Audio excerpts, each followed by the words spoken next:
Olá, para quem não me conhece, sou Frederico Silvestre, sócio do Emerick Leão Advogados, e hoje vamos tratar aqui nesse vídeo de um assunto bastante interessante e de muita relevância para as empresas que são tributadas pelo lucro presumido e pelo lucro real. Trata-se da contribuição aos terceiros, ou também conhecido como Sistema S. Normalmente essa contribuição ela é exigida pela Receita Federal num percentual de 5,8%, o qual é incidente sobre o valor total da folha de pagamento. Então, se a empresa possui uma folha de pagamento na ordem de R$100 mil, por exemplo, ela é obrigada a pagar essa contribuição no valor de R$ 5.800, lembrando que essa contribuição ela é realizada, o pagamento dela é realizado de maneira mensal.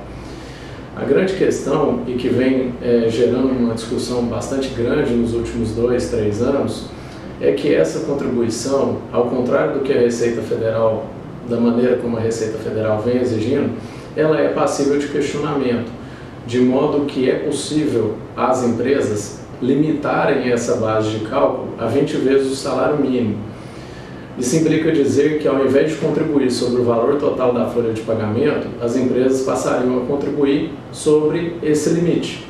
Então, com esse questionamento, a empresa passaria a recolher as contribuições aos terceiros ou ao Sistema S com a quantia limitada a R$ 1.510,38, justamente em virtude dessa limitação.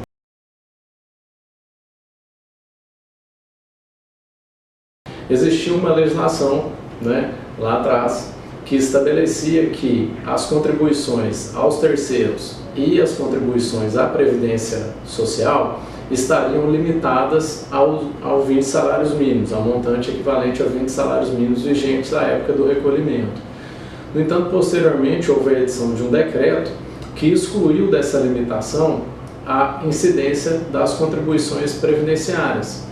Só que esse mesmo decreto nada disse a respeito das contribuições aos terceiros. Então, a interpretação que é conferida a esse decreto é que ele não excluiu da limitação que a gente está tratando em relação às contribuições aos terceiros. É simples assim. E, no entanto, a Receita Federal ela insiste em realizar essa exigência, sobre o valor total da folha de pagamento. E esse é o motivo pelo qual a gente recomenda que, caso haja um interesse em realizar o questionamento dessa contribuição, a fim de limitá-la a esse teto de 20 salários mínimos, seja realizada através de uma medida judicial.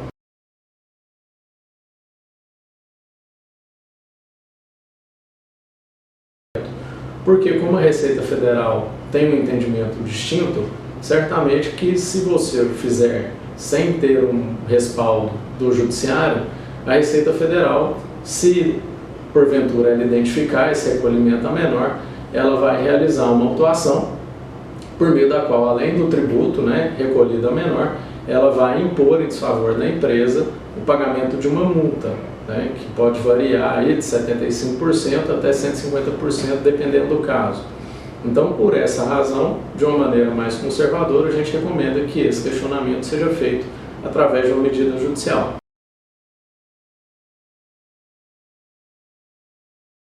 Existe um precedente do STJ, que é o tribunal que vai dar a palavra final em relação à matéria, por meio do qual uma das turmas da Corte Especial analisou a matéria e, de forma unânime, ou seja, 5 dos ministros que enfrentaram a matéria na ocasião, votaram de maneira favorável às empresas. Então, em que pese a gente ainda não ter uma consolidação do entendimento perante o Poder Judiciário, existe uma tendência de ganho em favor das empresas, justamente porque quem vai decidir de maneira definitiva essa matéria são 10 dos ministros que compõem 2 turmas do STJ. E se 5 deles já votaram de maneira favorável às empresas, existe aí uma tendência configurada de maneira favorável aos contribuintes. É interessante dizer que esse questionamento ele pode surtir 2 efeitos. Primeiro, em relação às contribuições pendentes, ou seja, a partir daquele momento eu posso já obter uma redução em relação ao valor que é pago de maneira mensal, e também, ao final do processo, caso a empresa tenha êxito naquele questionamento, ela pode recuperar o que foi pago de maneira indevida nos últimos 5 anos contados do protocolo da ação.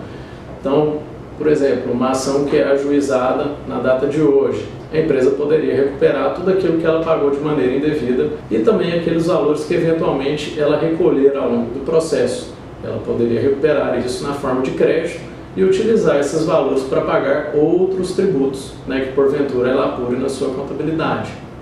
Então, é um questionamento, é um tema muito interessante que pode contribuir para incrementar o fluxo de caixa das empresas, contribuir para maximizar o resultado empresarial e permitir aí que o empresário ele tenha a possibilidade de possuir mais recursos, né, e mais caixa, mais disponibilidade de caixa para realizar investimentos, honrar os seus compromissos ou, porventura, inclusive, né, contribuir para a majoração do lucro e a distribuição desse valor aos sócios.